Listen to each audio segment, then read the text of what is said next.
Hello, so this is just a quick video on the little display I've made for any of my aircraft dials which don't contain radium. So they have a nice glow-in-the-dark sort of luminescence to them, so I've got them under UV lighting, but they're safe to just sort of display without any shielding around them. So these are nearly all RAF dials, but they're sort of basically 1950s onwards dials, where instead of using radium paint they use some other sort of fluorescent paint. So in here, I'm not an expert on the dials, so I can't tell you what they are. I'm just going to zoom in. There's a pressure indicator one there. All of these have that really nice orange kind of luminescent sort of fluorescent stuff on them. Then there's a big sort of speed dial for, I assume, a big aircraft. Interestingly, I've got one for a skewer, which is a very similar dial to this, but that's obviously a radium one, because it's World War II rather than sort of later on.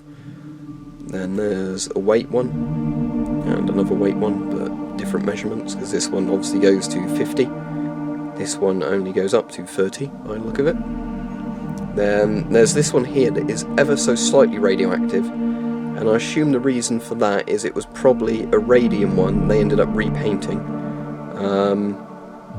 So the little bits of radium left on it give a bit of a reading, and that's why it doesn't glow as brightly.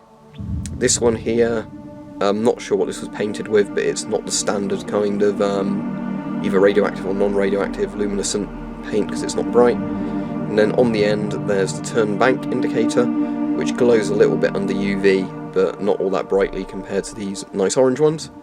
So this is just in an old fish tank, and I've put just some UV strip lighting around the outside. And there's also some, you might be able to just see there, based on the angle, sort of random loose dials I had, which were not the radium ones, so they're safe to just have like that. Because as I've said before, the problem is with the radium dials, they're brilliant for Geiger counter calibration, but some of them can give off something like, 100 to 200 millirontgen per hour in radiation, beta and gamma combined, probably even more if you count alpha radiation. There's a BioNerd video where she has one dial that gives off over 1 millisievert per hour in terms of beta and gamma radiation combined, and that's ignoring alpha as well. So yeah, these are the safe dials to display.